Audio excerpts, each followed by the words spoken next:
bluffant. 3, 4.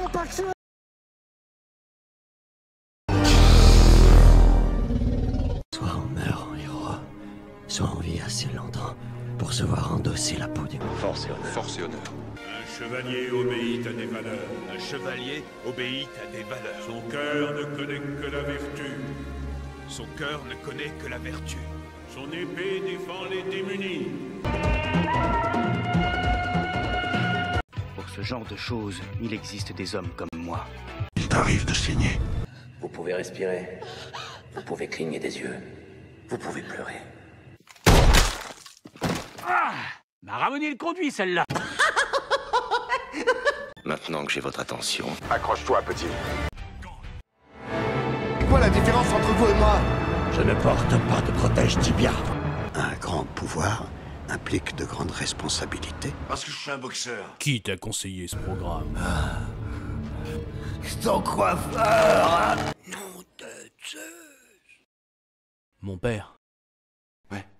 Je viens vous prévenir que la vidéo de 5F va commencer. Salut. Voulez-vous la voir? Bien sûr. Mais d'abord, je dois bénir cette demeure. Salut à tous, c'est Fab et des Garmates sur ma chaîne, amis des plateformes, j'espère que vous avez la forme, amis du cinéma, j'espère que ça va. Aujourd'hui, c'est plateforme de streaming.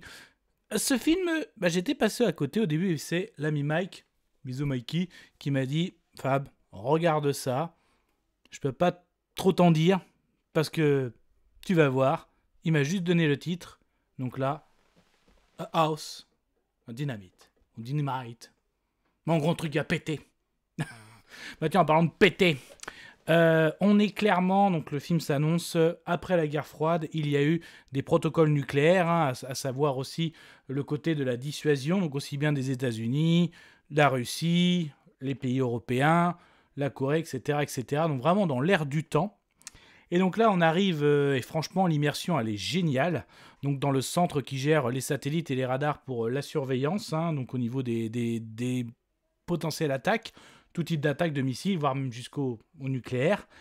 Et là, bim bam boum, un missile que les radars et les satellites ont loupé. Donc ils ont à peu près une idée d'où il est parti, mais ils ne savent pas de qui ça vient. Et c'est un missile nucléaire. Et plus ça avance, et ça va se diriger vers Chicago. Et donc là, on a tout le côté stressant, immersif sur une potentielle attaque nucléaire, comment aussi la réaction potentielle, et c'est vraiment génial. Après, la réunion de crise, tout ça au niveau de l'armée américaine, au niveau de ce fameux service que j'ai pu citer.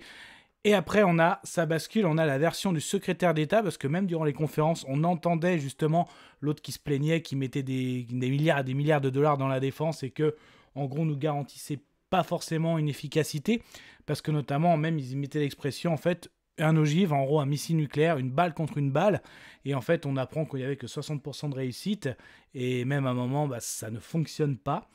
Et là, il y a une cassure, parce que déjà, on avait une première version de ce service de détection, de surveillance, après, on avait la version du secrétaire de la Défense, et après, on a la version du président, donc joué par Idriss Elba, alors toujours autant de classe, autant de charisme.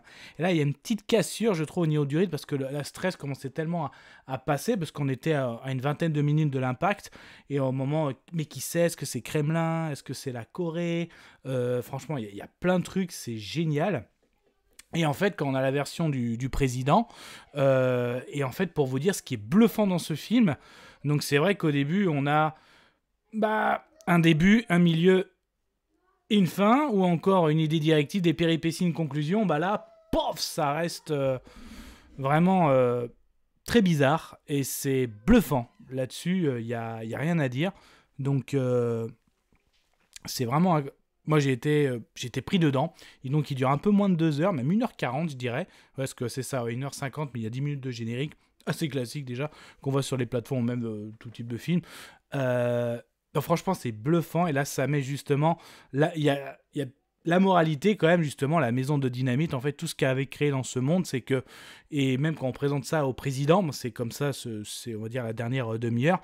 Donc, on présente le fameux classeur noir nucléaire, et voilà, le militaire, le Marines, ou l'ancien SEAL, ou le Navy SEAL, pardon, qui suit toujours le président, lui disait toujours, il est là juste pour parce que oui, on est équipé de l'arme nucléaire, et en fait, quand il sort vraiment le classeur, tu sens que le président est complètement démuni, et justement, comment il explique les différentes façons dont on peut riposter, c'est un peu comme une carte, hein, vous avez, et vous choisissez la cuisson entre à point, saignant et bien cuit, donc voilà, donc ça, c'est vraiment impressionnant, et c'est là qu'on se dit, avec cette moralité, on a vraiment, en gros, si un jour ça arrive, ça va être le feu à sang, quoi, vraiment la maison de dynamite, quoi. C'est que... Mais je peux pas trop vous en dire. En gros, côté l'immersion, c'est excellent.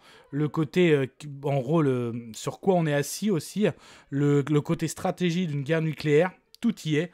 Franchement, moi je vous le conseille. Voilà, mon avis sonore, c'est... Votre sainteté. Voilà, mais ça, c'était que mon avis. Faites votre propre avis. À vous de juger.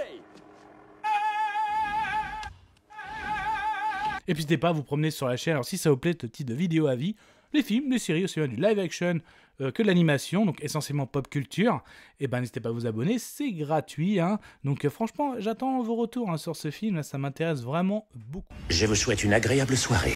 Désolé pour le bordel.